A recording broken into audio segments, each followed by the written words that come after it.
Ogai marazimio la umoja One Kenya Alliance koro ochungo ng'anyo ma osebet katimore wuok tich kod tich ang'wen juma ka juma kuom kinde mar chiwo thuolo ne twak. Odinga orwako twak e kinde kod jatend piny Kenya William Ruto bang' Ruto yango ni en thuolo mar wuoyo e wi aput masiro puodho commissioners mag IEBC. Kaka Edwin Lero jatend Azimio wacho ni gichiwo thuolo ne twak mar kwe kod bero ngima mag oganda kendo gikore madok e ng'anyo ka piny owacho ok bi chopo dwachgi. Mago ng'anyo kuom ndalo adek e jumbe ariyo mosekalo. Tend Azimio la umoja One Kenya koro wacho ni giikore twak kod jatend piny Kenya William Ruto. Ogai mar Azimio la umoja One Kenya Raila Odinga koro wacho ni ng'anyo mawuok tich ni ochungi kendo twak dhi chakore.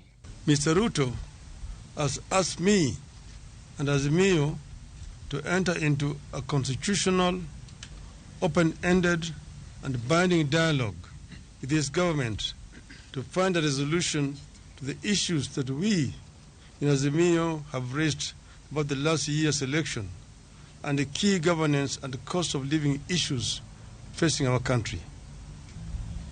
In view of the foregoing, we stand down our demonstrations for Monday, that is tomorrow, April 3rd, 2023.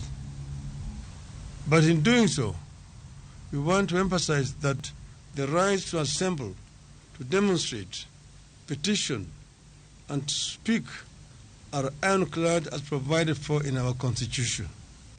Raila bende wacho ni okenge ma oseland kod jatend piny Kenya William Ruto kaka mag loso tend duol matayo yiero IEBC nyaka kaw mapiyo ka oriwore kod weche mamoko ma gibiro pedho e mesa e twak margi kod piny owacho. We agree that a balanced parliamentary process co-chaired by both sides and backed by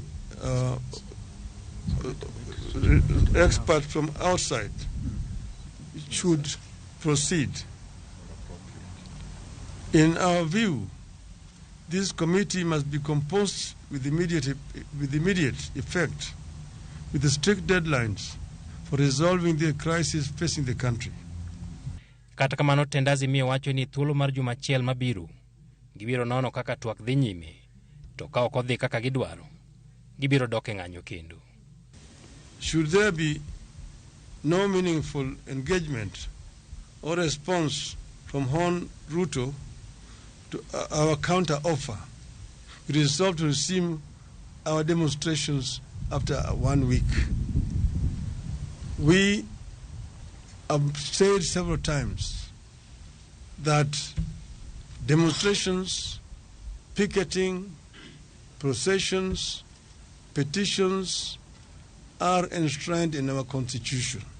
Chal mar boma ma Nairobi kod bombe mamoko ma osebet kod ng'anyo koro dhi bet mopogore chakore wuok tich mar tarik 3. Kamano en fuong'ruok maduong' ne weg ohala ma osebet ka kwano lal e thuolo mosekalo. Jotend Azimio wacho ni gibiro dok e ng'anyo ka ok tim dwachgi ma gidhi keto e mesa e twak ma gidhi bet go gi tend Kenya Kwanza e ndalo mabiro. Edwin Ramogi TV, Nairobi.